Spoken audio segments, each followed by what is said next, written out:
Rust doesn't sleep. It eats through iron, paint, and pride with the same slow, grinding chew. On a frozen Tuesday morning, a bitter old man paid $400 for 3 tons of dead steel. He didn't know it yet, but he had just bought his way out of hell. Amos kicked the front tire of a gutted tractor, the dry-rotted rubber barely holding air.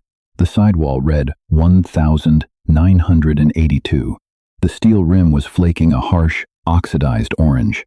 The machine sat in the back lot of Caldwell Ag and Implement, a muddy acre hidden safely behind the glittering, glass-fronted showroom where $250,000 combines sat under halogen spotlights like luxury cars.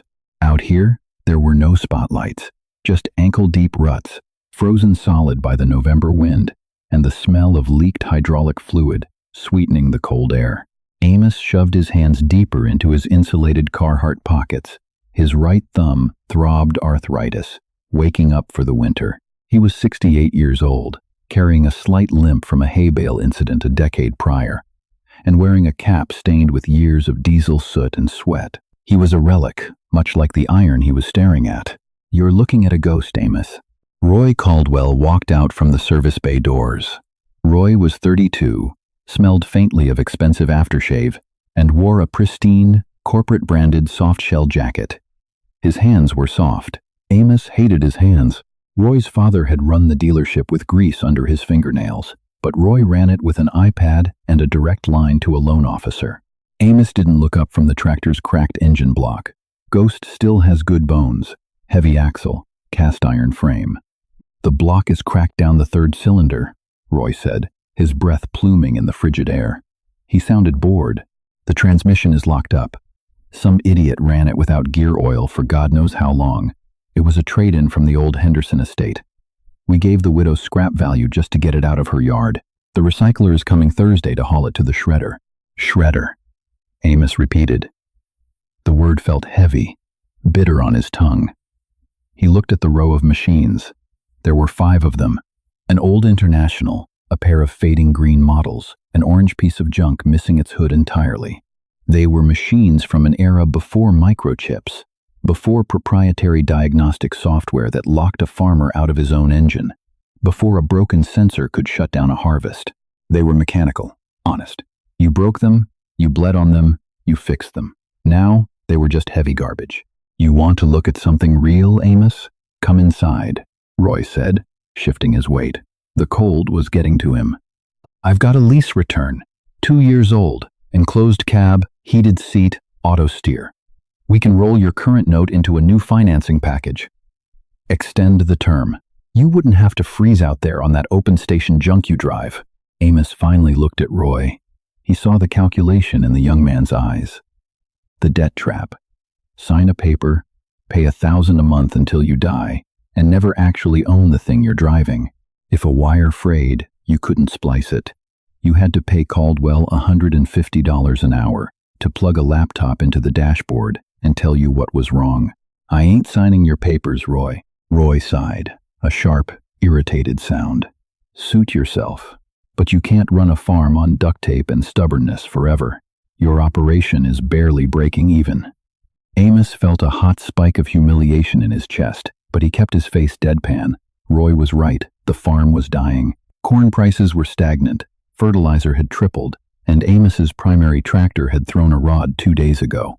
He had no working machinery and $40,000 of operating debt. He was backed into a corner. He looked back at the rusted line of trade-ins. "What's the scrap guy paying you?" Amos asked. $120 a ton, Roy said, checking his watch. "Why?" "I'll give you 150 for all 5. Roy stopped looking at his watch. He stared at Amos, his lips parting in a slow, patronizing smile. "Amos, they don't run. They haven't run in years. They are literal garbage. You don't have a loader big enough to move them, and you certainly don't have the time to waste on a pipe dream." "I'll get them moved. Give me a bill of sale," Amos growled, the gravel in his voice thickening. "You're buying scrap metal. You want to waste your money? Fine." Roy shook his head, retreating toward the warmth of the dealership. "Have them off my lot by tomorrow night, or I'm calling the shredder anyway." Amos stood alone in the freezing mud. He walked over to the first tractor, pulling off his leather glove. He placed his bare, calloused hand against the freezing, rusted fender. The metal bit into his skin, an icy, solid shock. He didn't feel a grand surge of inspiration. He didn't have a master plan. He just felt a deep, twisting ache in his gut, wondering if he had just spent his last $3,000 on a graveyard. He spent the next 36 hours in a brutal, exhausting blur. He borrowed a heavy-duty flatbed from a neighbor, trading a promise of winter snowplowing for its use. Dragging the dead weight onto the trailer required a heavy winch, frozen chains, and raw physical exertion. Every time a chain slipped, Amos cursed. The heavy steel binders pinched his fingers. Rust flaked off into his eyes. By the time he dumped the fifth and final tractor into his own dirt driveway beneath a dying oak tree, it was midnight. The rain had started a freezing, miserable drizzle. Amos stood in his dark yard, completely soaked, his back locked in a spasm of pain. He looked at the 5 hulking silhouettes in the rain. They looked like massive, dead beasts. He went inside, stripped off his wet overalls, and stood in the hot shower until the water ran cold. He drank a cup of stale, reheated coffee and went to bed, staring at the ceiling, feeling like the biggest fool in the county. The barn smelled of ozone, mouse droppings, and decades of settled dust. When Amos flipped the breaker, a row of ancient fluorescent tubes flickered to life, buzzing like an angry hornet's nest. It had been a week since he dragged the scrap home. He had moved the International Harvester, the one with the cracked block, into the center bay. It sat on heavy wooden cribbing. This wasn't a restoration show. There was no upbeat music playing. It was 28 degrees inside the barn, and Amos's breath hung in the air. He started with the teardown. It was supposed to be straightforward, but rust had cold-welded every bolt to its nut. Amos clamped a pair of locking pliers onto a half-inch bolt holding the water pump. He leaned his weight into it. The pliers slipped. His knuckles smashed directly into the cast-iron engine block. A sharp, breathless string of curses tore from his throat. He stumbled back, gripping his right hand. The skin across his knuckles was split, welling up with dark, thick blood. It mixed instantly with the black grease already covering his skin. He didn't grab a bandage. He grabbed a filthy shop rag, wrapped it tight around his hand, and picked up a heavy ball-peen hammer. He walked back to the tractor and hit the rusted bolt. He hit it again. He hit it until the bolt head sheared clean off, leaving the stud buried in the block. Amos dropped the hammer. It hit the concrete with a dull, heavy thud. He sagged against the massive rear tire, slowly sliding down until he was sitting on the freezing floor. He sat there for 20 minutes. The cold seeped through his jeans, settling into his bones. His hand throbbed in time with his heartbeat. He looked around his shop. Piles of junk. Hoses brittle with age. A farm, slowly marching toward foreclosure. "You're a stubborn old idiot," he whispered to himself. The sound of his own voice in the empty barn was pathetic. He wanted to quit. He wanted to call the scrap guy himself, take the loss, and then drive into town, find Roy Caldwell, and sign whatever predatory loan paper was put in front of him. At least the cab of a new tractor had a heater, but then he remembered the slick, amused look in Roy's eyes. Amos unwrapped the bloody rag from his hand. He grunted, pushing himself off the concrete. He walked over to his workbench, fired up the oxyacetylene torch, and pulled his welding mask down. If brute force wouldn't work, fire would. The next 3 weeks were a miserable, tedious war of attrition. Amos didn't have a team of mechanics. He had a set of worn sockets, a cherry-picker hoist, and a service manual he'd found online and printed out, the pages already stained with oil fingerprints. He found that the engine in the International was beyond saving. The crack in the block was too deep, but the transmission was solid, just seized from sitting. He walked out to his yard, snow crunching under his boots, and looked at the green tractor he had bought. Its transmission case was shattered, but the inline-6 engine looked intact. It was mechanical blasphemy, mixing parts from different manufacturers, different eras. The bolt patterns didn't align. The splines on the input shafts were different diameters. Amos spent 4 days fabricating an adapter plate out of half-inch steel. He measured with a rusty set of calipers, marking the steel with a soapstone pencil. He drilled the holes using a drill press that shook so violently he had to strap it to a support beam. He smelled constantly of WD-40, burnt metal, and sweat. His fingernails were permanently rimmed in black. He ate cold ham sandwiches over the workbench, chewing mechanically while staring at wiring diagrams. One evening, his neighbor, Caleb, pulled his pickup truck into the driveway. Caleb was 30, running 3,000 acres, heavily leveraged, and always in a hurry. Caleb walked into the barn, stopping short when he saw the monstrosity suspended from the chains of the hoist. It was a green engine roughly bolted to a red chassis, held together by a raw steel plate and a prayer. "Amos, what in God's name are you building in here?" Caleb asked, a nervous laugh in his voice. Amos wiped his forehead with the back of his forearm, smearing a streak of grease across his brow. "A tractor." Caleb walked closer, looking at the crude welds, the spliced fuel lines wrapped in heavy tape. "Looks like Frankenstein's monster. You can't put a Deere motor on an IH rear end.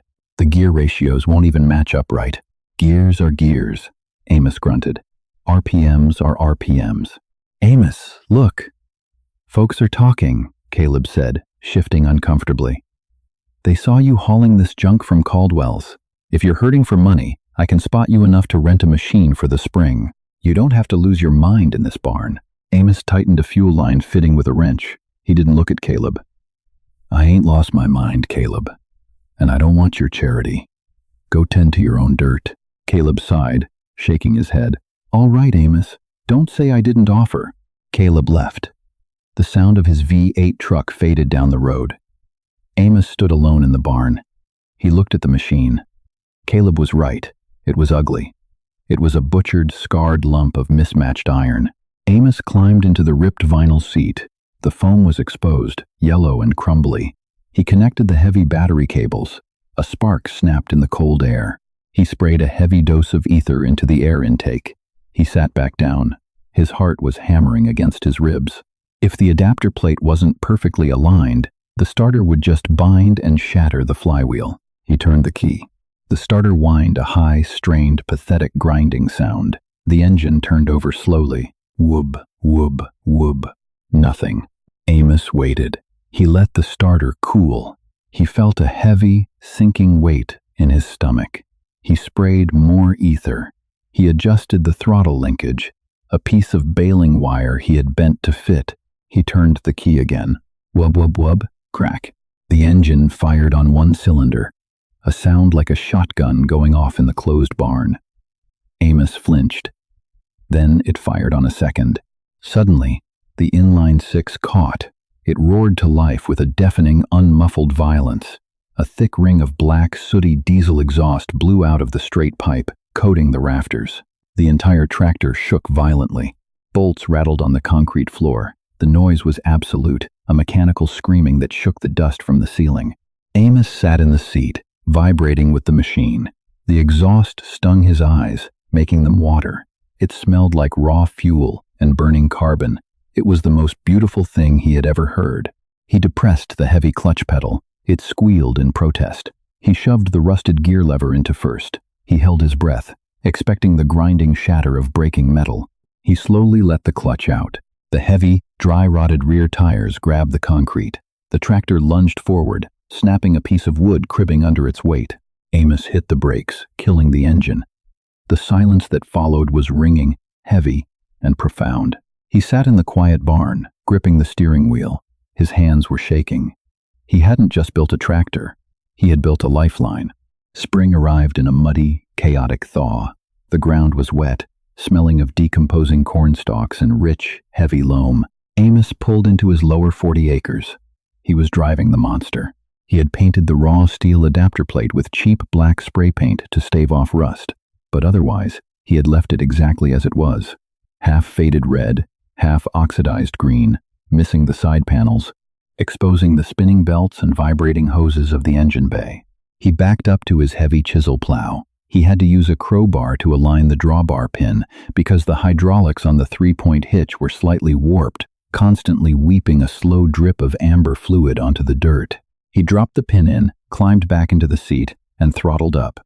The engine roared, spitting a steady plume of blue smoke into the pale morning sky.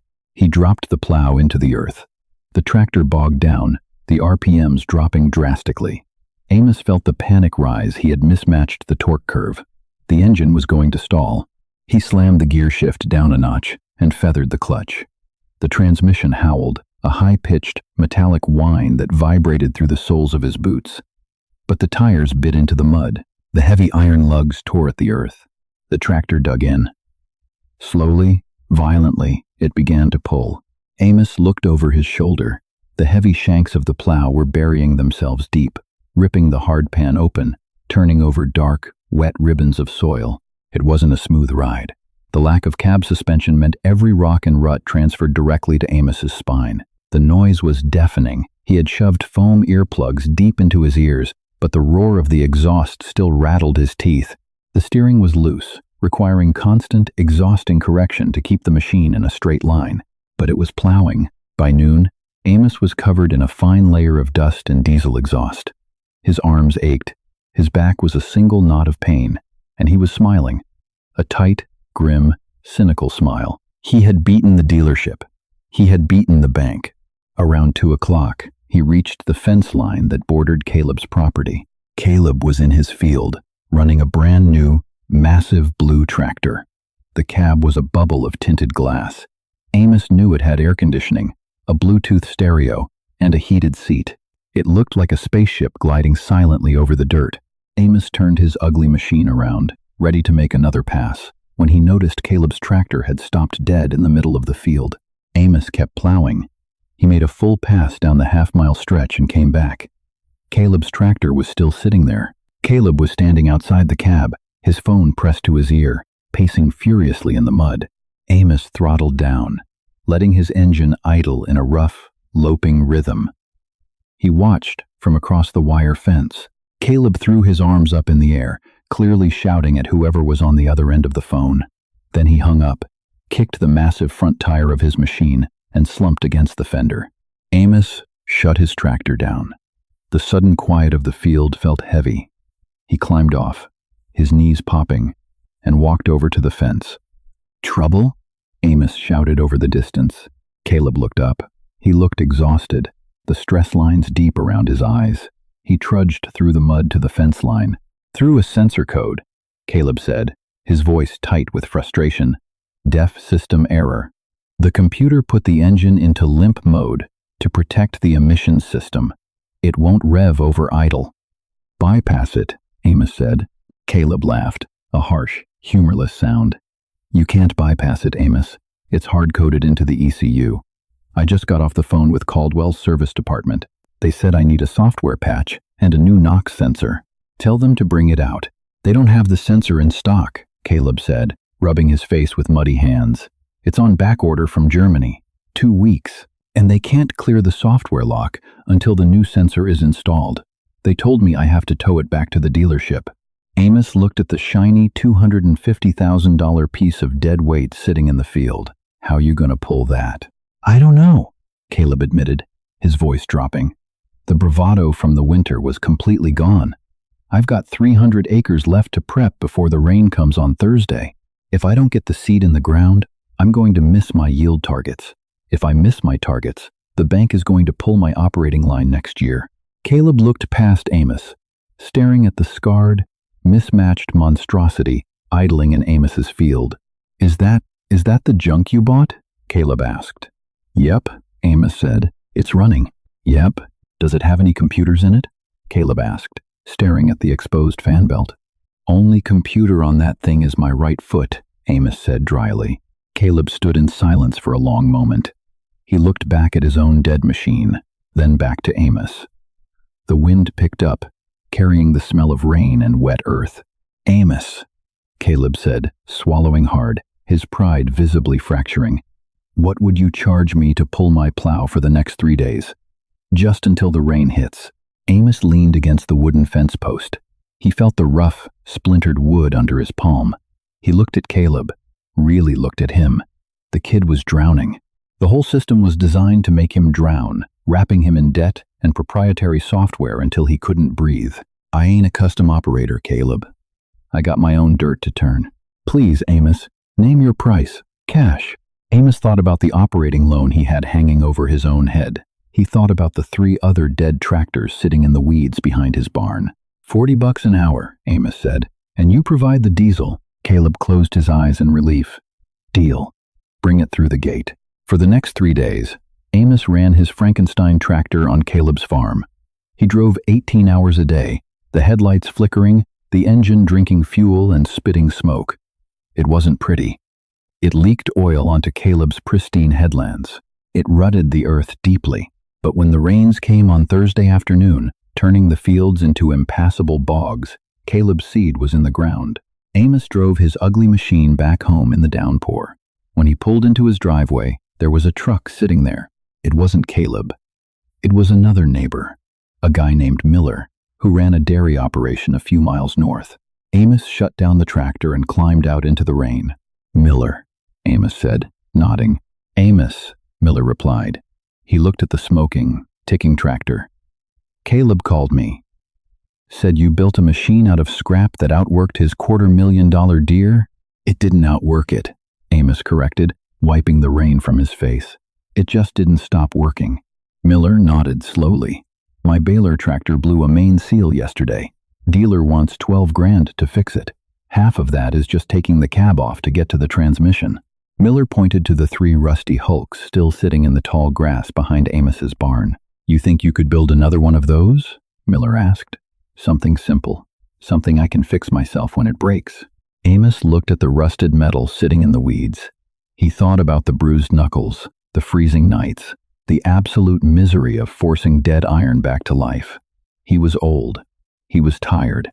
"I might be able to piece something together," Amos said slowly, "but it ain't gonna be pretty." "I don't need pretty," Miller said. "I need it to run." Amos stood in the rain, looking at the scrapyard he had bought for $400. He suddenly realized he hadn't just bought metal, he had bought freedom, and apparently he wasn't the only one desperate to buy it back. Word traveled like a grass fire in a dry August. It didn't spread through town halls or local papers. It moved through the muddy, isolated arteries of the county over diner coffee, across barbed wire fence lines, and through the static of CB radios. The old man in the valley is building iron that doesn't think for itself. Amos didn't put up a sign. He didn't run an ad. He just kept the barn doors open. 3 weeks after he dragged his ugly, mismatched rig through the rain for the dairyman down the road, a flatbed tow truck groaned into Amos's driveway. It dumped a gutted 1990s-era Ford tractor onto the gravel. The driver handed Amos an envelope, thick with cash, and a note scrawled on the back of a feed receipt. "Need a PTO that spins and a transmission that catches. Don't care what color it is. Dave." Amos stared at the envelope. It was $3,000, a down payment. He pocketed the cash, walked over to the dead Ford, and kicked the front tire. The sidewall cracked, exhaling a sigh of stale air. Amos felt his shoulders slump. His knuckles were still wrapped in greasy bandages from the last build, his lower back humming with a low-voltage pain that never truly turned off anymore. He was exhausted. He wanted to sit in his armchair and watch the snow melt. Instead, he walked into the barn and fired up the air compressor. By midsummer, Amos wasn't farming anymore. His own fields were leased out to Caleb, who ran them with the very Frankenstein tractor Amos had built. Amos was now running an outlaw assembly line. The barn was a sensory assault. The air was perpetually thick with the sharp, metallic tang of brake cleaner, the heavy ozone scent of burning welding flux, and the sweet, nauseating smell of old gear oil. The concrete floor was slick with a permanent layer of grease and steel shavings. He couldn't do it alone. The sheer weight of the iron was breaking him down. In July, he hired a kid named Wyatt. Wyatt was 22, wore a faded black hoodie even in the sweltering heat, and had a criminal record for stealing catalytic converters. He didn't talk much. Amos liked that. "You know how to use a cutting torch?" Amos had asked him during the 2-minute interview. "I know how to cut metal," Wyatt mumbled, looking at the floor. "Good. Don't steal my tools, and I'll pay you $25 an hour cash." They worked in a brutal, synchronized silence. Wyatt was fast, fearless with an angle grinder, throwing showers of blinding yellow sparks into the dark corners of the shop. Amos was the architect, the surgeon who knew exactly where to splice a severed hydraulic line or how to bypass a shattered steering column with salvaged steering boxes. They bought every piece of agricultural scrap they could find. They scoured farm auctions, outbidding the industrial shredding companies by a few cents a pound. They bought tractors that had been submerged in floods, machines that had caught fire in the fields, and relics that had sat sinking into pastures for 2 decades. It was a graveyard of broken promises, and Amos was playing God with a socket wrench. The machines they rolled out of the barn were horrific to look at. They were chimera beasts. A yellow industrial loader cab bolted to a green chassis, powered by a red combine engine. They were stripped of all plastic, all sensors, all digital displays. The dashboards held only what mattered: analog oil pressure gauges, water temperature dials, and a tachometer. Physical toggle switches replaced touchscreen menus. Amos called them mules. They were ugly. They were loud. They were entirely stripped of comfort. But they ran, and when they broke, a farmer could fix them in the dirt with a crescent wrench and a hammer. The money started piling up in a way Amos couldn't comprehend. He opened a commercial account at the local credit union because the cash wouldn't fit in his lockbox anymore. He was charging $20,000 a build, a fraction of the cost of a new machine, but nearly pure profit minus the scrap cost and Wyatt's wages. Yet, Amos felt no triumph. When he looked at his bank statement, he didn't see an empire. He saw the tragic, desperate reality of his neighbors. One suffocatingly hot afternoon in August, Amos was underneath a heavy axle, his face inches from a dripping oil pan. Sweat stung his eyes, blurring his vision. His shoulders burned as he strained to torque a massive suspension bolt. He slipped. The heavy wrench cracked against his collarbone. Amos dropped his head against the concrete, closing his eyes. The pain was a hot, heavy stone radiating through his chest. He lay there in the grime, listening to the rhythmic, metallic screech of Wyatt grinding a weld 3 bays over. Why am I doing this? Amos thought, the cynicism bubbling up like acid in his throat. I'm rich. I could quit. I could buy a house in Arizona and never look at rust again. He opened his eyes. The underside of the tractor was a map of scars. Welds over rust. New steel grafted to old iron. It was a fight against the inevitable. Entropy always won. Eventually, everything rusted out. Everything stopped. He gripped the wrench, his arthritic hands screaming in protest, and pushed himself back up toward the axle. He didn't quit. He couldn't. The iron was in his blood now, a heavy, toxic anchor that gave him his only sense of purpose. He wrenched the bolt down until it screamed, locking it into place. 2 years later, Caldwell Ag and Implement filed for Chapter 11 bankruptcy restructuring. The glass-fronted showroom still sat on the edge of the highway, but the halogen spotlights were turned off to save on the electric bill. The lot, once packed with multi-million-dollar inventory, looked sparse. The remaining machines, sitting like abandoned alien spacecraft. 5 miles down the road, Amos's property looked like a military staging ground. He had poured a 3-acre concrete pad over his lower pasture. Dozens of mules sat in neat, aggressive rows. They were painted a uniform, flat, matte black, not for style, but because industrial Rust-Oleum was cheap and covered up the mismatched panels. Amos was 70. His limp was pronounced now, a heavy drag of his right leg. His hands were permanently stained, the grease having tattooed itself into the deep fissures of his skin. He had 3 full-time mechanics working under Wyatt, who was now the shop foreman. The million-dollar empire didn't look like wealth. It looked like a resistance camp. It was a Tuesday morning, cold and biting, much like the day Amos had bought his first load of scrap. He was in the main office, a converted shipping container that smelled of stale coffee and diesel heater exhaust when the door opened. Amos looked up from a stack of parts invoices. Roy Caldwell stood in the doorway. The young dealership owner looked entirely dismantled. He had aged 10 years in 2. The corporate softshell jacket was gone, replaced by a rumpled wool coat. He looked thin, his eyes ringed with the heavy, bruised exhaustion of a man who hadn't slept through the night in months. Roy didn't wait for an invitation. He stepped inside and shut the heavy metal door against the winter wind. "I used to think you were just a crazy old man," Roy said, his voice entirely devoid of its old arrogance. It was hollow, scraping out of his throat. Amos didn't stand up. He leaned back in his creaking desk chair, crossing his arms. "Still am, Roy. What do you want?" "I ain't in the market for a lease." Roy let out a dry, rattling laugh. He walked over to the single window and looked out at the rows of matte black mules. "You killed us, Amos. You know that, right?" Roy said, not looking at him. "My service department hasn't billed a full week in 6 months. The software subscriptions. Farmers are just letting them lapse. When their machines brick themselves, they drag them out behind the barn and come by one of your You're monsters. I didn't kill you, Amos said, his voice flat, gravelly. Greed killed you. You tried to turn dirt farmers into software subscribers. You tried to rent them their own livelihoods. I just gave them a way out. Roy turned around. There was a desperate, feverish light in his eyes. He walked to Amos's desk and placed both hands on the scarred metal surface. Buy me out, Amos. Amos stared at him. The silence in the shipping container stretched, broken only by the rhythmic ticking of the diesel heater. Corporate is pulling my franchise agreement next month, Roy whispered, the shame finally breaking his voice. I'm leveraged to the hilt. If they pull the inventory, the bank takes my house, takes my dad's house. I have a massive facility, a state-of-the-art shop, overhead cranes, environmental controls. You're working out of a barn and a shipping container. Buy my facility. Move your operation there.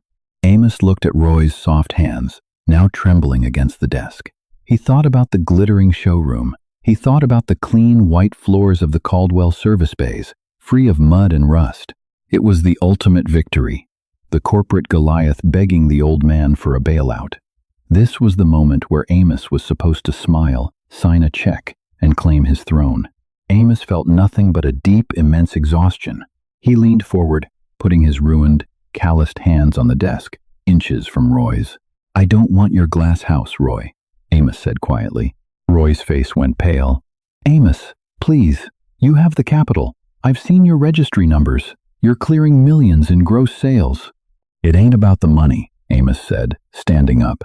His joints popped, a symphony of decay. You still don't get it. You never did. You look out that window, and you see inventory. You see profit margins. Amos walked past Roy, opening the heavy metal door. The cold wind ripped into the office, carrying the heavy industrial roar of a straight-piped diesel engine roaring to life on the test pad. I look out there, and I see survival, Amos said, shouting slightly over the noise of the engine. Those machines out there, they aren't pretty, they aren't smart, but they belong to the men who drive them. If a hose blows, they fix it. If a gear strips, they replace it. They own the iron doesn't own them. Roy stood completely still, the cold wind whipping his hair. He looked small, shrunken. I can't use your facility, Roy, Amos said, the harshness fading from his voice, leaving only a cold, absolute truth. Because what I do requires mud. It requires breaking your knuckles and bleeding on the block. You can't sanitize this. Go tell your bank to take the building. You're young. Learn how to turn a wrench, and maybe you'll survive. Roy didn't argue. The fight was completely drained from him. He nodded once, a slow, mechanical movement, and walked out of the shipping container, his head bowed against the wind. Amos watched him walk to his car and drive away. He stood in the doorway for a long time, the freezing air biting at his face. He looked at the rows of mules. He had built $1 million empire out of trash. He had broken a corporate stranglehold on his county, but as he looked closely at the nearest tractor, he saw it, right on the edge of the newly welded adapter plate, where the paint hadn't quite sealed the raw steel. A tiny, microscopic bloom of orange. Rust. It was already starting. It never stopped. Amos could build 1,000 machines. He could pile up cash until the vault burst, but he could never beat the decay. He was just slowing it down, buying a few more seasons of work before the earth reclaimed the iron, and reclaimed him, too. Amos smiled. It was a dark, imperfect smile, full of cynicism and an odd, profound peace. He stepped out of the office, walking heavily across the frozen gravel toward the shop. He heard the screech of Wyatt's grinder, the rhythmic pounding of a sledgehammer against a stuck rim. It was a beautiful, terrible noise. Amos pushed the heavy barn door open, stepping out of the cold wind and into the blinding shower of yellow sparks, ready to bleed on the iron one more time. If Amos's gritty rebellion against the corporate machine struck a chord, don't let this story rust away. Hit that like button, share this video with someone who respects raw horsepower, and subscribe for more tales of blue-collar defiance. The world needs fewer computer subscriptions and more dirty hands. Let us know in the comments. Would you buy one of Amos's outlaw mules, or stick with the shiny dealership tech? Keep grinding, and we'll see you in the next video.